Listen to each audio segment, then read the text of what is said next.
নমস্কার। আশা করছি সবাই ভালো আছেন, সুস্থ আছেন। আমিও ভালো আছি। ইত্যাদি ইত্যাদির একটি নতুন পর্বে আবারও সবাইকে স্বাগত জানাই। খুব সকাল থেকেই আজকের ভ্লগটা শুরু করেছি। সকালবেলা ঘুম থেকে উঠে এই যে ঘরের যে টুকিটাকি কাজবাজ থাকে, ঘর ঝাঁটানো, তারপরে বিছানা পরিষ্কার করা, সব কিছুই কমপ্লিট করেছি। আজ একটু অন্য দিনের তুলনায় বেশি তাড়াতাড়ি ঘুম থেকে উঠেছি, কিন্তু সূর্যদেবের আগে উঠিনি। উনি অনেক আগেই উঠেছেন আমার আগে। এই যে দেখুন, একদম ঝলমলে রোদ্দুর, চারিদিকটা বেশ ভালো লাগছে। একটা বেশ ফুরফুরে মেজাজ নিয়ে আজকের সকালটা হলো। বাসনপত্র কলতলায় নিয়ে চলে এসেছি। আর এই যে দেখুন, বরমশাই একটা অকাজ করে বসেছে। আমার লাল জবা যে গাছটা, সেটাকে উনি মাথা কেটে দিয়েছে। কেন দিয়েছে এটার প্রশ্ন করতেই বলল মাথায় পোকা ধরেছিল, মানে জবা গাছের পাতা পোকা একদম ভরে গেছিল।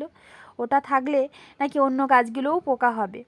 আর এর এই যে যেটুকুনি রেখেছে ওর থেকে কচি পাতা হবে আবার করে। আর এই যে দেখুন, আমার কুঁদলি গাছটা কুঁদলিতে একদম ভরে গেছে।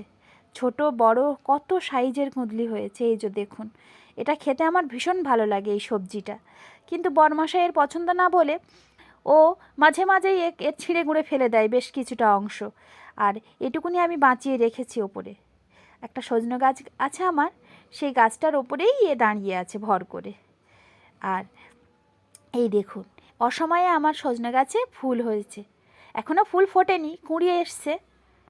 এই দেখুন, একটা দুঃখের কথা বলি, আমার মুন্ডু কাটা জবা গাছে এই একটা মাত্র ফুল ফুটেছিল আজ। এটা আমি বরমশাইকে দিতে গেলে এত যত্ন করে ভালোবেসে, কিন্তু আমাকে এভাবে প্রত্যাখ্যান করবে আমি বুঝতে পারিনি। বললো সকালবেলা এসব ছাড়ো তো, কিন্তু আমাকে অপমান করার সত্ত্বেও কিন্তু আমি তার পছন্দের খাবার বানিয়ে দিচ্ছি আজ। সেটা আপনাদের সাথে শেয়ার করছি। আসুন, দুটো গাজর নিয়েছি আমি, আর এটা দিয়ে বানাবো গাজরের হালুয়া। আমি জানি অনেকেই বানান, কিন্তু আমি কাউকে শেখানোর জন্য বানাচ্ছি না। আমার বরমশাইয়ের পছন্দ, তো আমি সেটা কি করে বানাই আপনাদের সাথে একটু শেয়ার করছি এই আর কি। খুব সাধারণ ঘরে যেটুকুনি জিনিস থাকে সেটা দিয়েই আমি বানানোর চেষ্টা করেছি।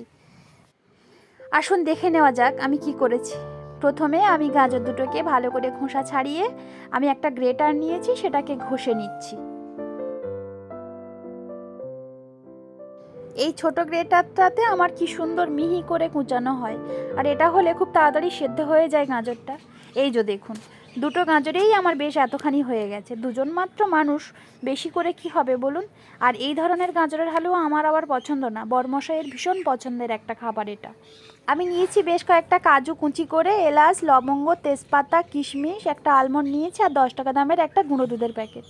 মিষ্টির জন্য আমি নিয়েছি এখানে খেজুরের গুড়ের পাটালি, আর লাগবে ঘি, আর আমি একটু সাদা তেলও ব্যবহার করেছিলাম।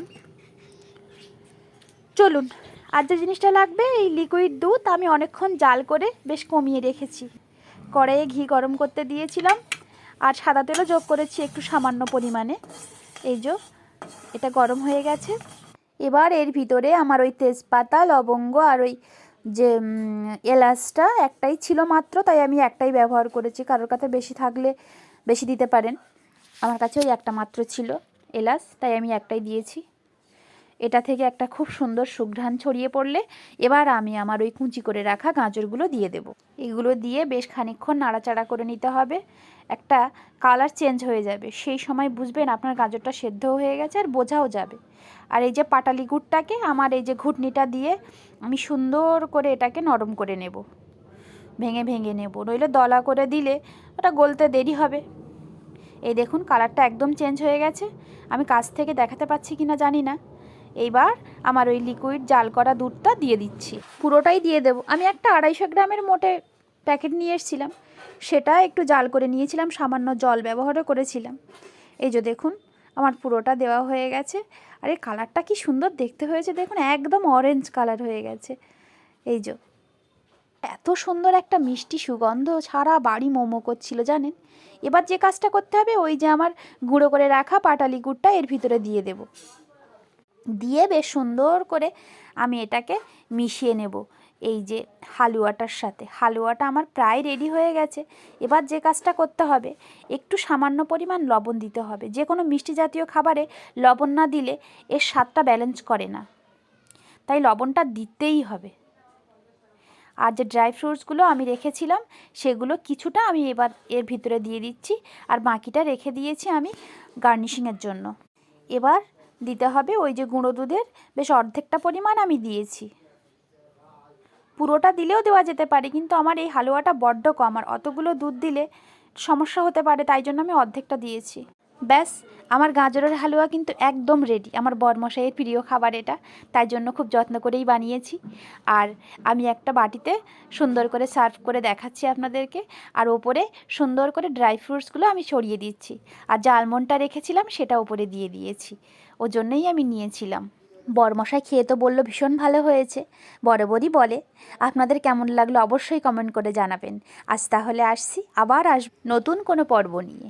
সকলে ভালো থাকবেন, সুস্থ থাকবেন, আর আমার পাশে থেকে লাইক, কমেন্ট, শেয়ার, সাবস্ক্রাইব করে এগিয়ে যেতে সাহায্য করবেন। নমস্কার।